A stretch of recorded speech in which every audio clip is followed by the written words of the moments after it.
Hello friends, मैं पूर्णचंद्र साहू आप सभी को स्वागत करता हूं मेरा YouTube channel mining legislation by PC Sahu में। दोस्तों, आज का जो वीडियो है वो specially mining mate and mining foreman का जो एस्पिरेंट्स है वो लोग के लिए है।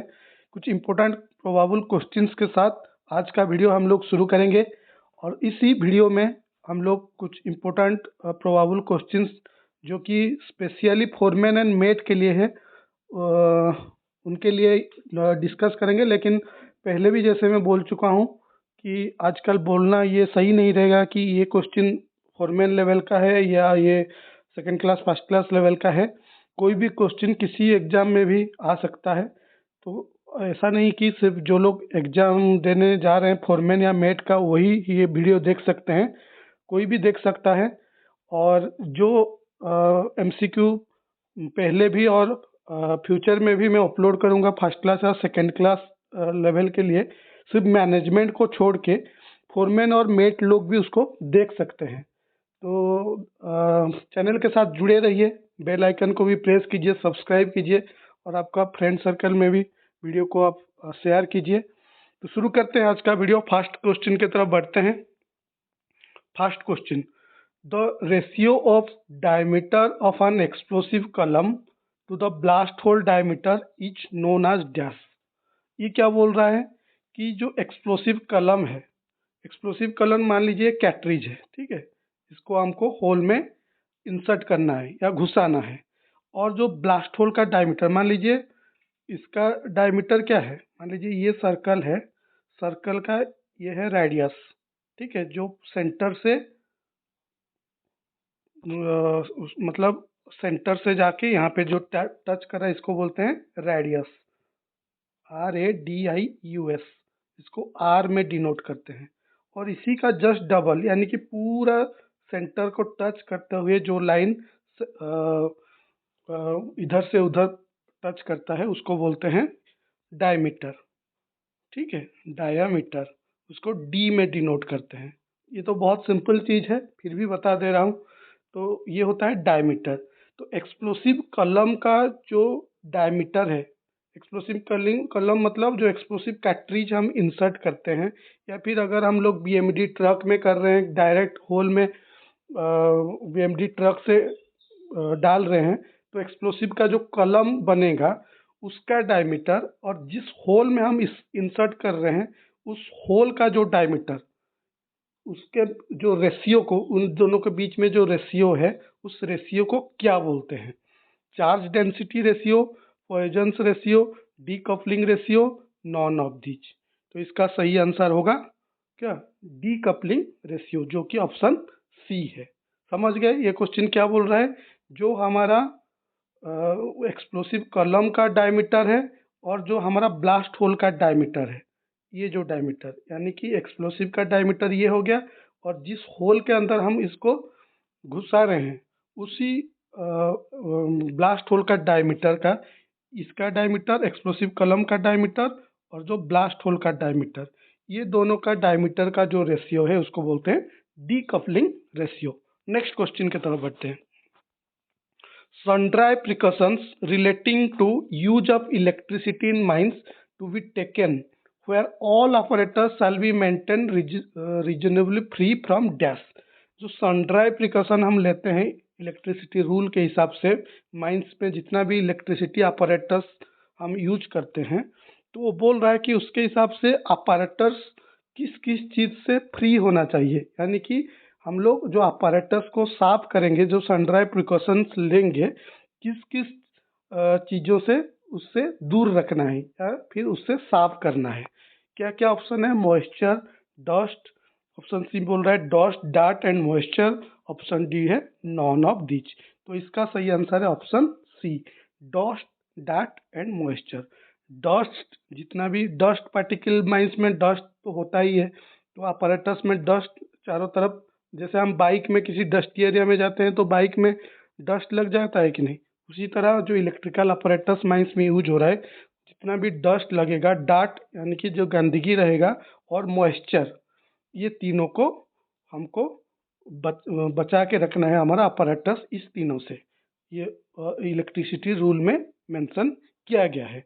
डस्ट, डार्ट एंड मॉइस्चर, जो कि ऑप्शन सी में है। नेक्स्ट क्वेश्चन की तरफ बढ़ते हैं। Who should return the permit to work और work permit paper after completion of the job. हम लोग कोई भी काम करते हैं, चाहे इलेक्ट्रिकल मेंटेनेंस हो, work permit system maintenance related चीज है।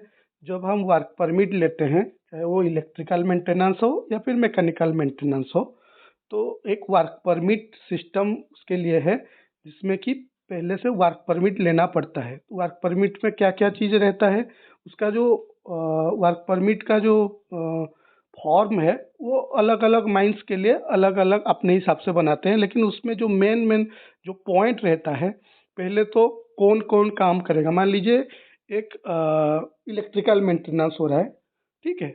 मान लीजिए सबस्टेशन में एक सबस्टेशन में डीजी सेट में कुछ मेंटेनेंस होगा, उसके लिए वर्क परमिट मान लीजिए हम ले रहे हैं। तो वर्क परमिट में मिनिमम क्या क्या चीज़ रहता है, जैसे अलग बहुत सारे चीज़ रहता है, वो फॉर्मेट चेंज होता रहता है, माइंस टू माइंस वेरी करता है, लेकिन जो कॉमन चीज़ जरूर रहना ही रहना है उसमें, कौन काम करेगा, उस जो काम जो जॉब होगा उसमें कौन कौन, उनका पूरा डिटेल नाम और डेजिग्नेशन के साथ ये ये ये सबका नाम रहेगा। दूसरा चीज़ क्या रहेगा कि कब से कब तक ये काम चलेगा। मान लीजिए 6 से 2 बजे तक ये वर्क परमिट ले रहे हैं, यानी कि सुबह 6 बजे हम लोटोटो यूज करेंगे और 2 बजे तक ये मेंटेनेंस चलेगा। तो टाइम भी मेंशन रहता है डेट के साथ कि कब से कब मेंटेनेंस के लिए आप ले रहे हैं उस अपरेटस को और कब तक लेंगे, ठीक है। बाद में एक्सटेंड भी हो सकता है, ऐसे भी प्रावधान है उसमें। तो कब टाइम वहाँ पे मेंशन रहेगा। दूसरा चीज़ है कि क्या क्या पीपी अवेलेबल, मतलब जो पहनना चाहिए, जो वर्कर्स वहाँ पे काम करेंगे उस मशीन में इस मेंटेनेंस के दौरान, तो क्या क्या पीपी वो पहनेंगे। वो पीपी में सब लिखा होता है, वहाँ पे टिक लगाना होता है, कहीं कहीं पे लिखना होता है भी, फॉर्मेट अलग अलग रहता है। वहाँ पे कौन कौन साइन करता है, पहले तो जो सुपरवाइजर उस काम को सुपरवाइज करेगा वो लेता है वो वर्क परमिट, पहले वो साइन करके परमिशन के लिए भेजता है जो इलेक्ट्रिकल इंजीनियर के पास, ठीक है। अगर मैकेनिकल रिलेटेड मेंटेनेंस है तो मैकेनिकल मैनेजर के पास, अगर इलेक्ट्रिकल रिलेटेड मेंटेनेंस है तो इलेक्ट्रिकल मैनेजर के पास। फिर फर्स्ट साइन रहता है सुपरवाइजर का, दूसरा साइन रहता है इलेक्ट्रिकल इंजीनियर का, और थर्ड साइन रहता है जो एचओडी, जो इलेक्ट्रिकल डिपार्टमेंट का एचओडी रहते हैं, वो फिर फाइनल साइन करते हैं। तो ऑर्गेनाइजेशन टू ऑर्गेनाइजेशन भारी भी करता है, तो जनरली इस टाइप का चीज़ रहता है, इसको बोलते हैं वर्क परमिट सिस्टम।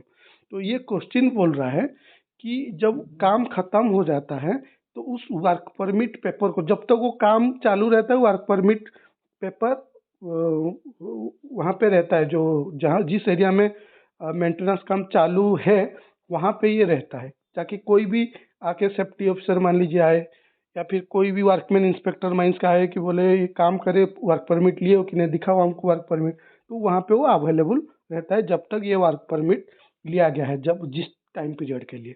तो ये क्वेश्चन बोल रहा है कि वे वर्क परमिट जो पेपर है काम खत्म होने के बाद कौन रिटर्न करेगा। ऑप्शंस क्या क्या है, any crew member, any supervisor, head of the department, the supervisor who has initially taken the permit. यानी कि ये बोल रहे एनी क्रू मेंबर, मान लीजिए 10 आदमी काम कर रहे हैं, वो 10 में से कोई भी लौटा सकता है, पहला ऑप्शन बोल रहा है। दूसरा ऑप्शन एनी सुपरवाइजर, मान लीजिए ऐसा नहीं कि एक ही तो सुपरवाइजर थोड़ी रहता है, ऐसे तो नहीं है, मान लीजिए दो एक ही वही सबस्टेशन में दो अलग अलग काम हो रहा है, दो अलग अलग सुपरवाइजर्स है और दो अलग अलग क्रू मेंबर्स वहाँ पे काम कर रहे हैं। तो जब काम खत्म हो जाएगा तो कोई भी सुपरवाइजर वहाँ पे भी काम कर रहा है, एक सुपरवाइजर है, इलेक्ट्रिकल सुपरवाइजर है, यहाँ पे भी एक इलेक्ट्रिकल सुपरवाइजर है, तो कोई भी सुपरवाइजर लौटा सकता है। ऑप्शन बी ये बोल रहा है। थर्ड बोल रहा है कि हेड ऑफ द डिपार्टमेंट, यानी कि जो इलेक्ट्रिकल डिपार्टमेंट का हेड है। चौथा ऑप्शन बोल रहा है कि the supervisor who has initially taken the permit, वही सुपरवाइजर जो पहले परमिट लिया है, जो पहले साइन करके लिया है कि मैं ये काम सुपरवाइज करूंगा, ये आदमी लोग यहाँ पे काम करेंगे, ये इलेक्ट्रिशियन यहाँ पे काम करेगा, जो सुपरवाइजर वर्क परमिट लिया है वो ही लौटाएगा। तो इसका सही आंसर है ऑप्शन डी, जो सुपरवाइजर परमिट लिया है, वर्क परमिट लिया है, वही रिटर्न करेगा, ठीक है, और कोई नहीं करेगा। यह है इलेक्ट्रिकल जो रूल में इस चीज का प्रावधान है। नेक्स्ट क्वेश्चन की तरफ बढ़ते हैं।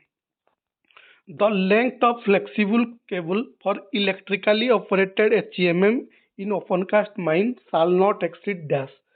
अगर इलेक्ट्रिकल ऑपरेटेड HEMM एक माइंस में चल रहा है, जैसे हम जनरल जो डंपर, एक्सकावेटर, ये सब क्या डीजल ऑपरेटेड है, डीजल में चलता है, तो इलेक्ट्रिकली HEMM भी है। तो इलेक्ट्रिकली HEMM अगर इलेक्ट्रिकली ऑपरेटेड HEMM अगर माइंस में चल रहा है, तो उसका जो फ्लेक्सिबल केबल होगा उसका लेंथ किससे ज़्यादा नहीं होगा, कितना मीटर से ज़्यादा नहीं होगा। ऑप्शंस क्या क्या है? 100 मीटर, 300 मीटर, 1000 मीटर, 500 मीटर। तो इसका सही आंसर है 300 मीटर। यानी कि अगर इलेक्ट्रिकली ऑपरेटेड HEMM चल रहा है माइंस में, उसमें जो केबल लगा होता है, जो फ्लेक्सिबल केबल लगा रहता है इलेक्ट्रिकल सप्लाई के लिए, वो 300 मीटर से ज़्यादा नहीं होना चाहिए। ऐसे प्रावधान क्यों किया गया है? अगर मान लीजिए हम 1000 मीटर कर देते तो क्या दिक्कत हो सकता था? क्यों ऐसे मतलब रोक लगाया गया है कि नहीं 300 मीटर से ज़्यादा नहीं होगा? क्योंकि जितना लंबा फ्लेक्सिबल केबल होगा, जब मशीन मार्चिंग करेगा या फिर मूवमेंट करेगा, तो वो उसके साथ वो फ्लेक्सिबल केबल भी मूवमेंट करेगा, तो वो एंडेंजर करेगा दूसरे लोगों के लिए जो अलग ऑपरेशन चल रहा होगा।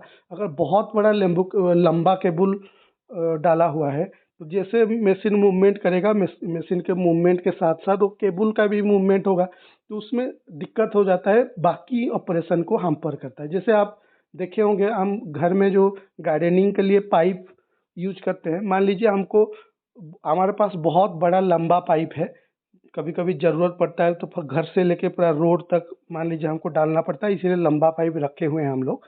लेकिन अगर हमको छोटा एरिया में उस पाइप से कुछ पानी सप्लाई करना है पास में ही, अगर बहुत बड़ा होता है तो फिर उसको हैंडल करने में दिक्कत हो जाता है, वो कभी कभी इधर इधर हो जाता है, तो वो पाइप में भी गंदगी लगा रहता है, फिर चारों तरफ दिक्कत हो जाता है।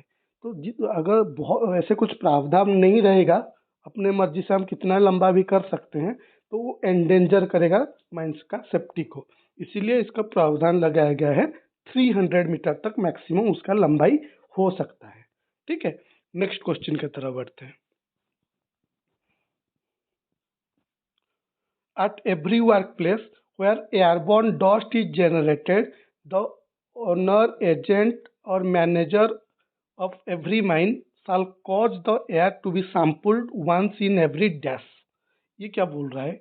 अगर कोई भी वर्क प्लेस का वर्क चल रहा है जहाँ पे एयरबॉर्न डस्ट जनरेट हो रहा है, यानी कि एक माइंस में ऑपरेशन चल रहा है और उस ऑपरेशन की वजह से डस्ट निकल रहा है, तो ऑनर, एजेंट, मैनेजर कितने दिन के अंदर उस एरिया का एयर सैंपल टेस्ट कराएंगे?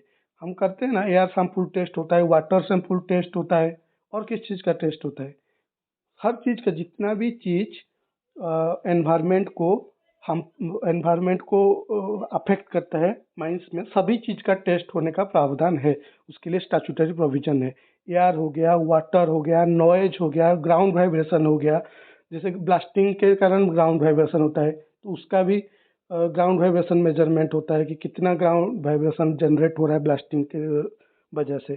तो इसी तरह जो माइंस में डस्ट निकलता है, तो उस डस्ट का एयर सैंपल करने के लिए कि कितना डस्ट निकल रहा है, अगर बहुत ज़्यादा होगा तो हमारा जितना भी न्यूमोकोनियोसिस होने का चांस है, जितना भी हमारा ऑक्यूपेशनल डिजीज है वो होने का चांस है। तो इसीलिए स्टैंडर्ड बनाया गया है कि हमारा डस्ट कितना होना चाहिए। रेगुलेशन शायद 124, अगर मैं याद कर पा रहा हूँ, तो एमएमआर में वो प्रावधान है, रेगुलेशन है उसके लिए कितना होगा एक माइंस का कितना होना चाहिए, मतलब लिमिट क्या होना चाहिए कि मैक्सिमम कितना डस्ट होने से। हाँ ठीक है, हम बोलेंगे ये, क्योंकि डस्ट तो जनरेट होगा ही, लेकिन उसका एक परमिसिबल लिमिट है कि इतना अंदर अगर रह रहा है तो ठीक है चलेगा, इससे अगर एक्सीड कर रहा है, ज़्यादा हो रहा है, तो आपको प्रिकॉशन लेना है। ठीक है, तो उसके लिए प्रावधान है 124 में। तो वो जो लिमिट के लिए 2-3 तो प्रावधान है रेगुलेशन में।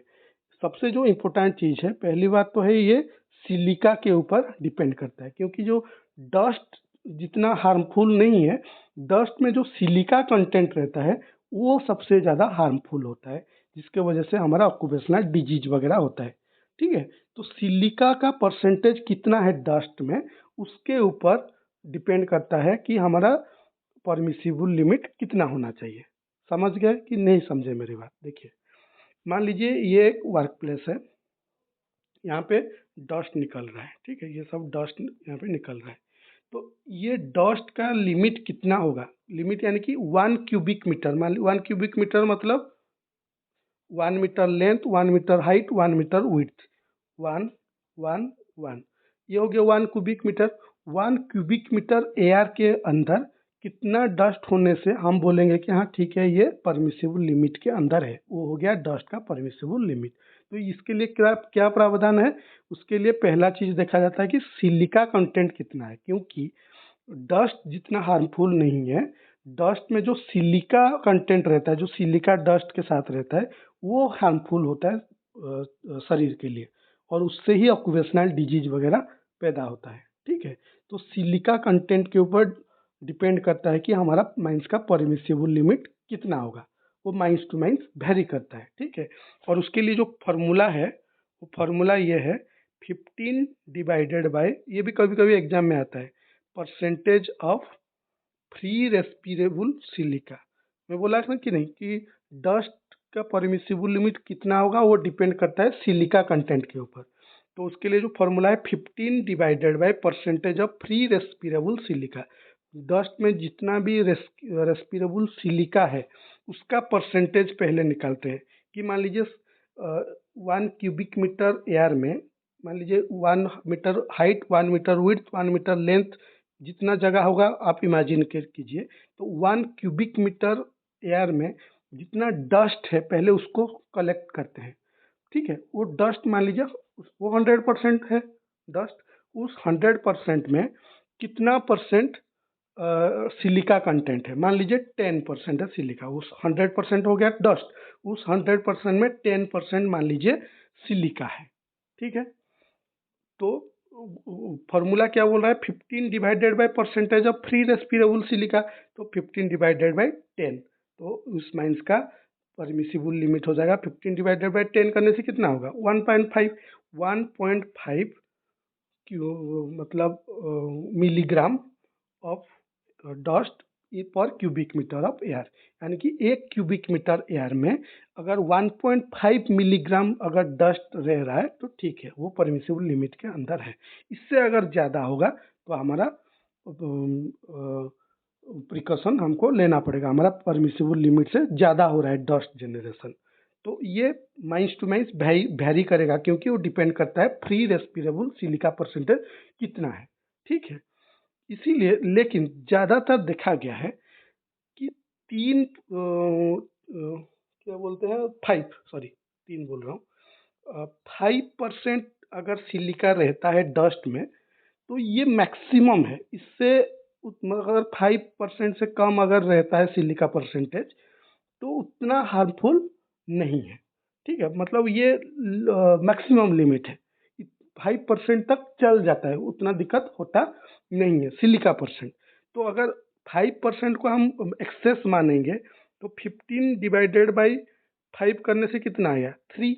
तो जनरली 3 मिलीग्राम पर क्यूबिक मीटर नॉर्मल केस में बोला जाता है कि हम कोई भी माइंस का परमिसिबल लिमिट ये है। 8 आवर वेटेड आवर, 8 आवर मतलब 8 घंटा का शिफ्ट में जो डस्ट कलेक्शन के लिए जो मशीन रहता है वो तो अलग अलग अलग मशीन रहता है ना, उसके बारे में भी एक वीडियो बनाऊंगा मैं। तो 8 आवर मतलब पूरा 8 घंटा का शिफ्ट वो मशीन को उस एरिया में रखेंगे और देखेंगे कि 1 क्यूबिक मीटर एयर में कितना सिलिका परसेंटेज है, डस्ट कितना है और सिलिका कितना है।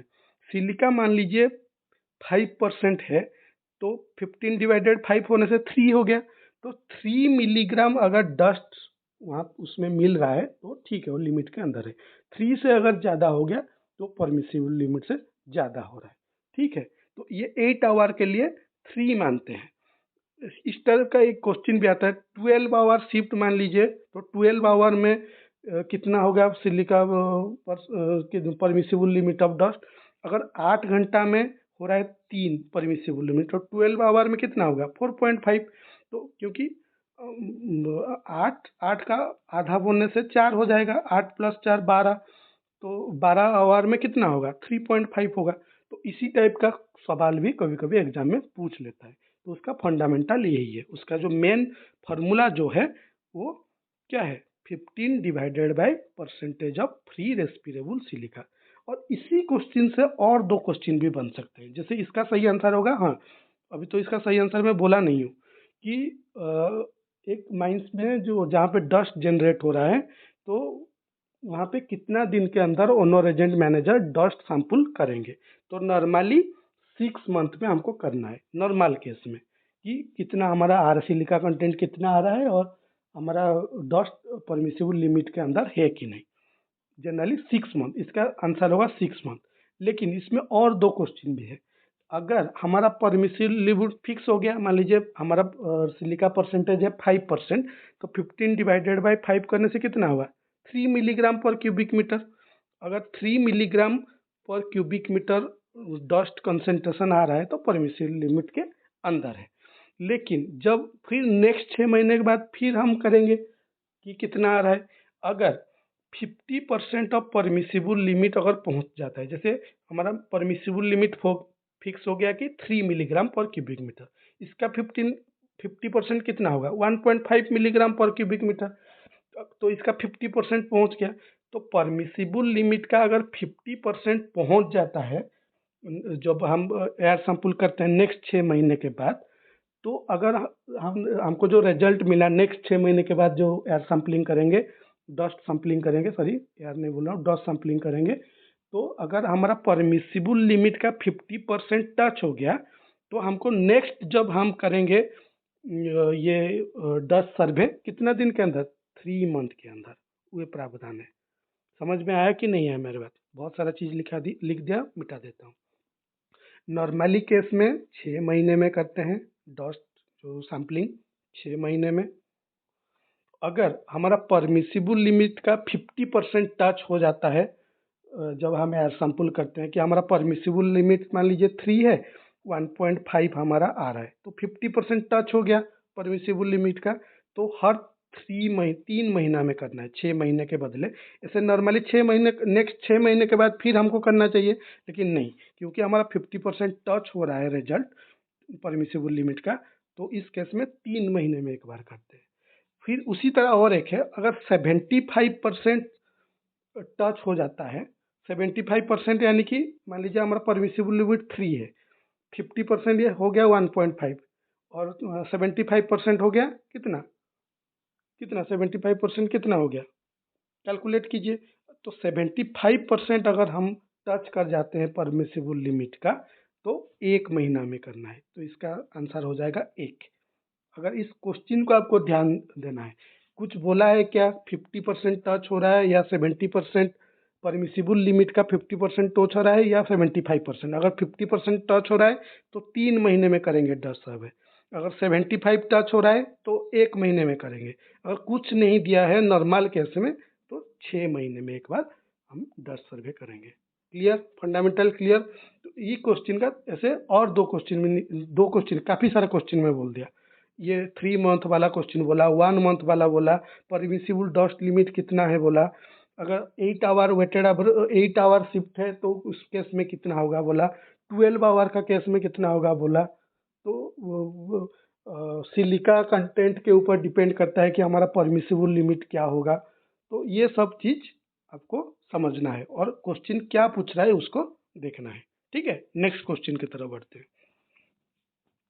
Light intensity of AVA, AVA यानी कि ऑडियो विजुअल अलार्म, लगता है ना डंपर में जो ऑडियो विजुअल अलार्म, लाइट भी ब्लिंक करता है प्लस आवाज़ भी देता है जब रिवर्स गियर डालता है ऑपरेटर। तो ऑडियो विजुअल अलार्म यानी कि गाड़ी के पीछे अगर जो लोग होंगे वो अलर्ट हो जाएंगे कि गाड़ी बैक हो रहा है। ऑडियो जो टी टी टी टी आवाज़ आता है वो ऑडियो, विजुअल मतलब जो रेड लाइट ब्लिंक होता है वो विजुअल, यानी कि ऑडियो मतलब सुन के भी अलर्ट हो सकता है आदमी और देख के भी अलर्ट हो सकता है, दोनों प्रोविजन वहीं पे है, इसलिए उसको बोलते हैं audio visual alarm. Light intensity of AVA shall not be less than dash when measured at a distance of 300 mm from the unit. ये तो डीजे में सर्कुलर इसके लिए स्पेसिफिक है कि हम जो एवीए लगाएंगे डंपर में वो इस तरह होना चाहिए कि उस यूनिट से जो गाड़ी का पीछे लगा होता है ना एवीए, जो जहाँ लाइट ब्लिंक करता है रिवर्स करने में, व्हीकल जब रिवर्स करने के दौरान जो उस यूनिट से 300 mm डिस्टेंस में, मान लीजिए ये गाड़ी है, ये गाड़ी है, ये इसका फ्रंट साइड है, इसको मिटा देता हूँ, दोबारा करता हूँ। मान लीजिए ये गाड़ी है, डंपर है, ठीक है, ये डंपर है, ये केबिन साइड है और ये डंप बड़ी साइड है। तो ऑडियो विजुअल अलार्म यहाँ लगा रहता है, टी टी टी टी करता है रिवर्स करने के टाइम। तो ऐसा होना चाहिए कि जो ये यूनिट लगा होता है इस यूनिट से 300 mm डिस्टेंस में अगर हम मेजर करेंगे तो ये जो रेड लाइट यहाँ से निकलता है उसका इंटेंसिटी कितना होना चाहिए, ये पूछ रहा है ये सवाल कि इस यूनिट से अगर 300 mm डिस्टेंस में हम मेजर करेंगे कि जो लाइट, जो रेड लाइट वहाँ से निकल रहा है वो कितना इंटेंसिटी का होना चाहिए। इसका सही आंसर है 300 लॉक्स। उसका लाइट 300 mm डिस्टेंस में अगर हम मेजर करेंगे तो इसका लाइट इंटेंसिटी होना चाहिए 300 लॉक्स। समझ में आया? नेक्स्ट क्वेश्चन की तरफ बढ़ते हैं। ये डीजीएमएस रिकमेंडेशन है, इसके लिए सर्कुलर भी है। Next question, every tank, reservoir or other dangerous place in a mine which has been formed as a result of connection with mining operations shall be kept securely dash। Mines में जितना भी reservoir है, tank है या other जितना भी dangerous जगह है वो सबको सिक्योरली क्या करना है, बैरिकेडेड, सॉरी मैंने लिख दिया, barricaded, gated, fenced, none of this. तो इसका सही आंसर है फेंस। वो सिक्योरली फेंस होना चाहिए, फेंसिंग होना चाहिए। जैसे कितने टाइप का फेंसिंग है, 10 टाइप का फेंसिंग है, U1, U2, G1, G2 ऐसे करके 10 टाइप का फेंसिंग है। उसमें से ओपन कास्ट में 4 ठो यूज होता है, 3 ठो या 4 ठो, बाकी कुछ अंडरग्राउंड चीज़ें के लिए हैं। तो जो ओपन कास्ट का 2, 3, 4 ठो चीज़ है अलग अलग, जैसे अबंडेंट एरिया के लिए किस टाइप का फेंसिंग, टॉप ऑफ द क्वारी के लिए किस टाइप का फेंसिंग, उसके बारे में भी आगे वीडियो में हम डिस्कस करेंगे। उसके रिलेटेड सवाल भी जब आएगा उसको इन डिटेल में बताऊंगा। तो ये क्वेश्चन बोल रहा है कि जितना भी reservoir, tank, other dangerous place है माइंस में वो सब सिक्योरली फेंसिंग होना चाहिए, फेंस्ड होना चाहिए। नेक्स्ट क्वेश्चन की तरफ बढ़ते हैं।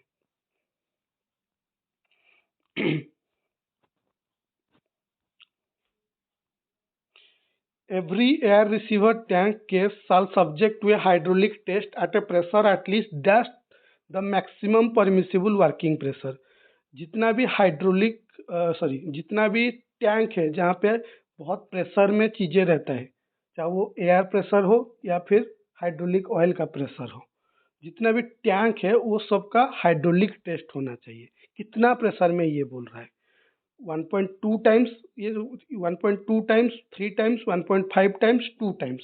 ये तो डायरेक्ट क्वेश्चन है एमएमआर का, एमएमआर में इसमें इसका जिक्र किया गया है, उसके लिए भी रेगुलेशन है कि जिस टैंक का हम हाइड्रोलिक टेस्ट करने जा रहे हैं उसमें जो maximum permissible working pressure OEM जो बताया है कि मैक्सिमम वर्किंग प्रेशर इतना है, उसका 1.5 गुना यानी कि 1.5 टाइम्स। जितना मैक्सिमम परमिसिबल वर्किंग प्रेशर है उस टैंक का, उसका 1.5 गुना प्रेशर में हमको हाइड्रोलिक टेस्ट करना है। हाइड्रोलिक टेस्ट क्यों करते हैं कि ये कैपेबल है कि नहीं उतना प्रेशर को होल्ड करने के लिए। अगर वो टैंक, जैसे हम घर में जो गैस टंकी लाते हैं वो उसमें रहता है कि नहीं, A26 या C26, A20, ये सब क्या है, A26 मतलब हर एक क्वार्टर को ABCD करके, A मतलब जनवरी, फरवरी, मार्च, B मतलब अप्रैल, मई, जून, C मतलब जुलाई, अगस्त, सितंबर, D मतलब अक्टूबर, नवंबर, दिसंबर। यानी कि आपका जो घर में जो गैस टंकी आप लेते हैं वहाँ पे मान लीजिए लिखा हुआ है A26, वह जो 3 तो स्टैंड रहता है ना ऊपर में, जहाँ जिसके बीच में वो बर्नर, सॉरी ये जो हमारा चूल्हा से जो आता है जहाँ लगता है, वहाँ पे आप जो 3 ठो कलम टाइप का रहता है, वहाँ पे आप देखिएगा A26 A27 ऐसे कुछ लिखा होगा। मान लीजिए A27 लिखा हुआ है, इसका मतलब ये है कि 2027 का जो फर्स्ट क्वार्टर है, ए लिखा हुआ है मतलब फर्स्ट क्वार्टर, जनवरी फरवरी मार्च, उस तब तक इसका वैलिडिटी है, तब तक के लिए ये टांकी फटना नहीं चाहिए या नहीं फटेगा। ठीक है, वो क्योंकि हाइड्रोलिक टेस्ट करके वो डेट वो लोग दिए हैं कि ये तब तक के लिए, फिर इसके बाद फिर उसका चेक होगा, क्योंकि वहाँ पे जंक लग जाता है, रस्ट हो जाता है, खराब हो जाता है टांकी। तो प्रेशर अगर, क्योंकि प्रेशर में गैस रहता है उसके अंदर, अगर वो प्रेशर को वो होल्ड नहीं कर पाएगा तो फट जाएगा कि नहीं टंकी। तो ये जो हाइड्रोलिक प्रेशर टेस्ट होता है वो कितना गुना वर्क परमिसिबल वर्किंग प्रेशर का कितना गुना होता है, 1.5 टाइम्स। कभी कभी 1.5 के जगह ऐसे लिखा होता है 1.5 टाइम्स, ऐसे लिखा होता है। ये इसका मतलब 1.5 टाइम्स तो दिखेगा, लैंग्वेज हो सकता है अलग हो सकता है, लेकिन चीज़ वही है, 1.5 टाइम्स। नेक्स्ट क्वेश्चन की तरफ बढ़ते हैं। The circuit tester used for electric short firing in any mine shall conform the requirement of which Indian standard? Indian standard. जो सर्किट टेस्टर हम इलेक्ट्रिकल शॉर्ट फायरिंग के लिए यूज करते हैं, वो क्या अप्रूव्ड होना चाहिए, कौन सा इंडियन स्टैंडर्ड को कंफर्म करना चाहिए? IS 9836 ऑफ 1981, IS मतलब Indian standard, IS 9386 of 1981, IS 9836 of 1918, IS 9386 of 1918। तो इसका सही आंसर है IS 9836 ऑफ 1981। इसको आपको थोड़ा याद रखना पड़ेगा। IS 9836 9836, ये नीचे 9386 लिखा हुआ है, देखिए थोड़ा इसको अच्छे से लिख के याद कर लीजिएगा। IS Indian standard 9836 of 1981। Next question की तरफ बढ़ते हैं। The blaster shall use well insulated cable of sufficient length to permit him to take proper shelter and in any such cable shall not be less than। यानी कि ये बोल रहा है कि जो ब्लास्टिंग के दौरान ब्लास्टिंग केबल हम यूज करते हैं, जो ब्लास्टर यूज करता है उसका मिनिमम लेंथ कितना होना चाहिए, यानी कि उससे कम लेंथ नहीं होना चाहिए। जो ब्लास्टिंग केबल हम यूज करते हैं 10 मीटर, 30 मीटर, 15 मीटर, 20 मीटर। तो इसका सही आंसर है 20 मीटर। ये भी डायरेक्ट क्वेश्चन है, MMR में लिखा गया है कि जो ब्लास्टर केबल यूज करेगा उसका मिनिमम लेंथ 20 मीटर होना चाहिए। जो डायरेक्ट क्वेश्चन है मैं उसको मतलब ऐसे ही खाली आंसर बता दे रहा हूँ, ठीक है। सोडा एसिड टाइप एक्सटिंग्विशर और water type shall not be used for fighting of dash. Soda acid type extinguisher और water type shall not be used for fighting.